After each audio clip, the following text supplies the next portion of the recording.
এখন মহানগর দায়রা জজ আদালতের সামনে। মোহাম্মদ ইসমাইল চৌধুরী সম্রাট তার একটি চার্জ গঠন বিষয়ে মহানগর অতিরিক্ত সপ্তম অতিরিক্ত আদালতে আপনার চার্জ গঠন বিষয়ে শুনানি ছিল। এই মামলায় সম্রাট সহ এনামুল হক আরমান তার সহযোগী আসামি তাদের দুজনের বিরুদ্ধেই চার্জ গঠন হয়েছে আদালতে। বিজ্ঞ আদালতে আসামি অনুপস্থিত থাকায় আসামি পক্ষে দুজন বিজ্ঞ আইনজীবী তাদের পক্ষে সময়ের আবেদন করেছিলেন।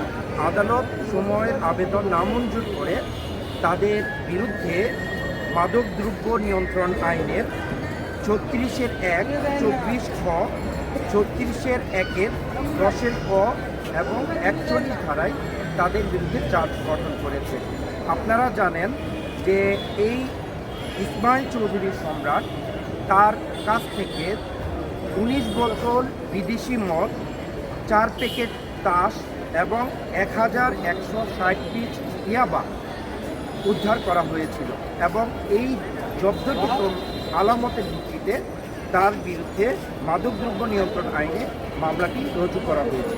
যেহেতু আজকে চার্জ গঠন হয়েছে, এক্ষেত্রে আইনের বিধান মোতাবেক আদালত তাদের জামিন বাতিল করেছেন এবং গ্রেপ্তারি পরোয়ানা ইস্যু করেছেন এবং বাদী যিনি এই মামলায় বাদীকে আদালত সমন প্রদান করেছেন। আসামি পক্ষের যারা আইনজীবী ছিলেন তারা অসুস্থতার গ্রাম দেখিয়ে সময়ের আবেদন করেছিলেন।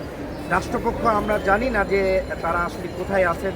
যদি পরবর্তীতে আইন শৃঙ্খলা বাহিনী যদি তাদেরকে গ্রেফতার করা হয় তাহলে আমরা পরবর্তী পদক্ষেপ বলতে পারব। ধন্যবাদ।